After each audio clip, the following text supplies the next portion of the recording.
Beriman kepada qada dan qadar. Beriman kepada qada dan qadar merupakan rukun iman yang keenam. Iman kepada qada dan qadar dalam ungkapan sehari-hari lebih dikenal dengan sebutan iman kepada takdir.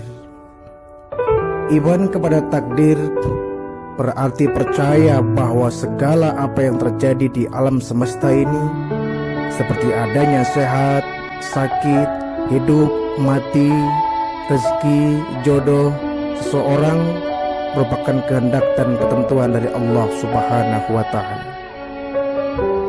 Dan segala sesuatu di alam semesta ini telah ditentukan ukurannya oleh Allah Subhanahu wa Ta'ala. Segala sesuatu yang akan terjadi telah diketahui dan direncanakan oleh Allah Subhanahu wa Ta'ala. Tak satu pun makhluknya yang mengetahui ketentuan Allah ini, baik itu dari golongan malaikat, jin maupun manusia. Semuanya tidak ada yang mengetahui kecuali Allah Subhanahu wa Ta'ala. Sebagai seorang muslim, kita wajib mempercayai qada dan qadar. Bahkan jika seorang muslim tidak percaya adanya qada dan qadar ini, maka imannya berarti tidak sempurna. Secara bahasa, qada memiliki beberapa pengertian, yaitu hukum, keputusan, ketetapan, dan kehendak. Qada secara bahasa artinya kepastian, ukuran, kekuasaan, perwujudan kehendak. Secara istilah, qada adalah ketetapan Allah terhadap segala sesuatu sejak zaman azali. Zaman azali ialah zaman ketika segala sesuatu belum tercipta. Adapun qadar ialah perwujudan dari kehendak Allah Subhanahu wa Ta'ala terhadap semua makhluknya dalam ukuran dan bentuk-bentuk tertentu sesuai dengan iradahnya. Dalam kehidupan sehari-hari kita mengenal qada dan qadar ini dengan istilah takdir. Takdir secara umum terbagi menjadi dua, yakni takdir mu'allaq dan takdir mubram. Takdir mu'allaq secara bahasa artinya sesuatu yang digantungkan. Sehingga takdir mu'allaq yaitu ketentuan Allah Subhanahu wa Ta'ala yang mengikut sertakan peran manusia melalui usaha atau ikhtiarnya. Manusia diberi peran untuk berusaha, hasil akhirnya akan ditentukan oleh Allah Subhanahu wa Ta'ala, seperti kepandaian, kemiskinan, kekayaan, kepintaran, kemakmuran, dan lain sebagainya. Ini termasuk takdir mu'allaq yang manusia bisa ikut turut serta di dalamnya. Seseorang yang beriman kepada qada dan qadar akan tercermin dalam kehidupan sehari-hari. Di antara ia pantang berpangku tangan, justru sebaliknya ia akan giat berusaha dan bekerja guna meraih cita-cita.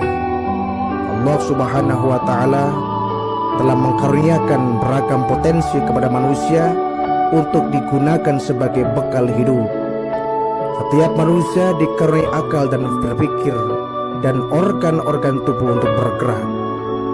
Allah juga menciptakan manusia sebagai makhluk paling mulia di antara makhluk-makhluknya. Oleh karena itu, semua potensi ini harus digunakan untuk berusaha dan ikhtiar dalam meraih cita-cita.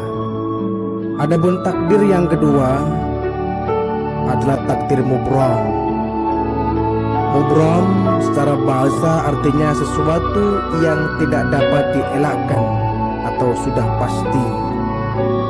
Artinya takdir mubram adalah ketentuan mutlak dari Allah Subhanahu wa Ta'ala yang pasti berlaku dan manusia tidak diberi peran untuk mewujudkannya.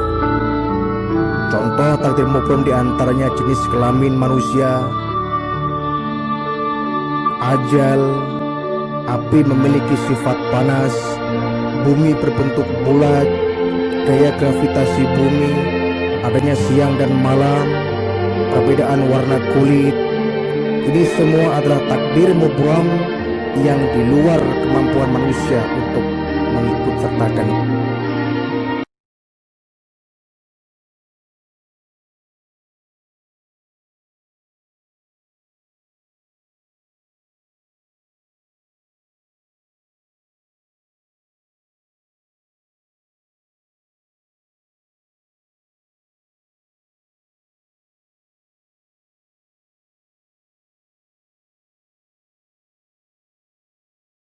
Seseorang yang beriman kepada qada dan qadar akan memperoleh banyak manfaat. Di antaranya yang pertama, dia akan memperoleh ketenangan jiwa. Seseorang yang beriman kepada qada dan qadar akan mendapatkan ketenangan jiwa. Hal ini dikarenakan ia merasa senang dan menerima dengan ikhlas atas semua ketentuan Allah Subhanahu wa ta'ala. Yang kedua, ia senantiasa bersikap sabar dan bersyukur. Apabila mendapatkan nikmat, ia akan bersyukur kepada Allah. Dan apabila ia mendapatkan ujian, maka dia akan bersabar. Yang ketiga, percaya kepada qada dan qadar bisa menumbuhkan sifat optimis. Dan yang keempat adalah menjauhkan diri dari sifat sombong dan angkuh. Seorang yang beriman kepada qada dan qadar, apabila memperoleh keberhasilan, ia menganggap semua itu adalah karunia Allah Subhanahu wa ta'ala. Ia tidak pernah mengatakan semua itu merupakan hasil usahanya sendiri, dan ia tetap merasa rendah hati kepada siapapun. Itu adalah hikmah dari mempercayai qada dan qadar.